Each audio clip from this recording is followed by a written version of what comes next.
Ericka. I am also in the Creative Writing Master's Program with lovely Evan. So lovely. I'm originally from Texas, and I now live in Stockholm, and that's what you need to know about me. My story is called Return. It is on page 50. I still go home for Friday night dinners. Red wine fills the crystal glasses that Mom brought over from Israel when she and Dad immigrated to New York and fell into the welcoming embrace of stringy-haired hippies protesting Nam and advocating for free love. After dinner, she'll wash the glasses delicately in warm water, drying each one individually before placing them in a chest lined with crimson silk scarves. They've lit every candle they own, including the yellow beeswax ones you could buy from the corner shop before desperate artisans decided they were a rare commodity and doubled the price. The tablecloth is a starched cream linen covered with another layer of ivory lace.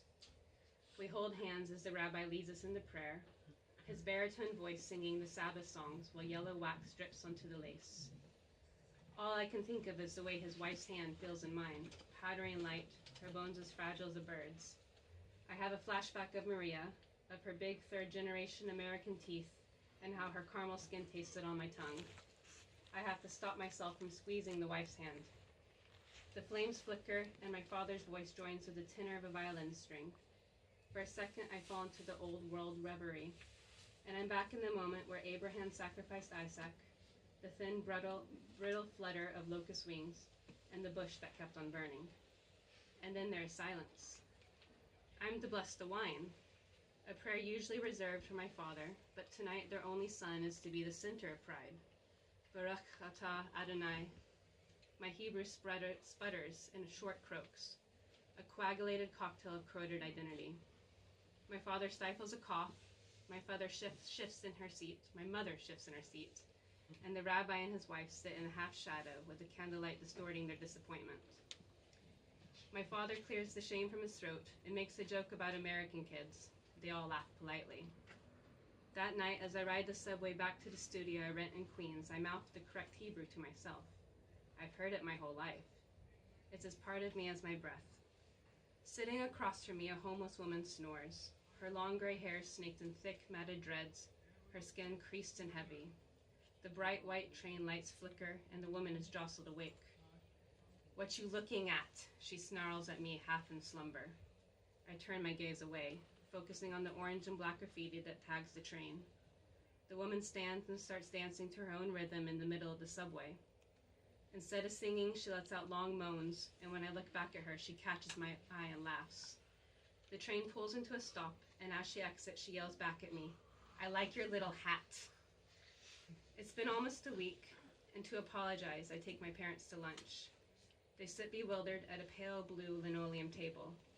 There's nothing kosher here, so they sip on black coffee weighed down by the sludge of sugar cubes. They rarely leave their neighborhood with its safety net of synagogues. "Speak English, American," I scold them, embarrassed at my tone, and embarrassed they kept reverting to the harsh-sounding Hebrew. I pay and ushered them out of the restaurant, like a sheepdog, herd them along the sidewalk, past a thick cloud of cigar smoke attached to a pot-bellied man in a yellow-stained undershirt. Beads of sweat drip down my face and gather under my arms. "It's a real scorcher," the newspapers declare as we pass a tobacco kiosk. Like all generations of immigrants, they banded together with others like them. The Chinese with their jade trinkets and chrysanthemum teas, the Poles and the Greeks with their watered-down coffee and goat legs roasting on a spitfire in the window of the deli.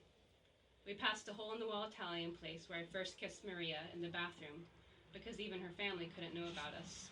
Star-crossed lovers, we could never be anything else. When they were 20, my parents moved to America. When I was 20, I moved to the end of the F train. They wanted to seize the height of opportunity and begin the search for some better golden path. My father worked 2 jobs while learning English, and my mom did the ironing for the brownstone rich. I grew up in oak-lined streets where white tzitzits swayed in the street lights with an army of men dressed in a uniform of coal-colored kippas. I want my parents to go home. Not to their small apartment with dripping Sabbath candles and long chants delivered to a God we've never seen, but their real home. yet they worked so hard to create this life for me. I have no misapprehensions about my place in this world. I am their American dream. Yet for me, there are no roots, no heritage. My fractured Hebrew is pieced together by the thread of voices that echo from the strangers on the streets, and they are not from anywhere I'm allowed to go. None of us are from anywhere anymore. We all left the promised land for a land of empty promises. We are a new sacred, with feet that will continue to walk the only pavement we'll ever know, and holy hearts that we'll never get to love. So where does that leave the rest of me?